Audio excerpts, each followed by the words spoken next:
جب آپ اپنے بچوں پر تنقید کرتے ہیں تو آپ سے پیار کرنا نہیں چھوڑتے، تاہم خود سے پیار کرنا چھوڑ دیتے ہیں۔ کبھی بھی الفاظ پر بھروسہ نہ کریں۔ کچھ لوگوں کے ہونٹوں پر مٹھاس ہوتی ہے لیکن دل میں زہر ہوتا ہے۔ غصہ ہمیشہ ایسے شخص پر آتا ہے جو اپنے سے کمزور ہو، جبکہ اپنے سے طاقتور شخص پر کوئی غصہ کیسے کر سکتا ہے؟ کبھی کبھی خود سے بھی معافی مانگنے کو جی چاہتا ہے کہ انجانے میں انسان اپنی ذات کے ساتھ بہت سی ناانصافی کر جاتا ہے۔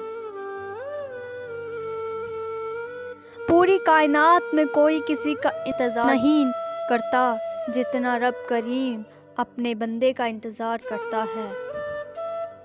کسی کو دیا گیا دھوکہ گھوم پھر کر آگے آئے گا۔ سب کچھ آپ کے پاس صحیح وقت پر آتا ہے۔ صبر کرو، شکر گزار رہو۔ بڑھاپے میں ہم سب کے پاس ایک کہانی ہوگی جسے چاہ کر بھی کسی کو نہ سنا پائیں گے۔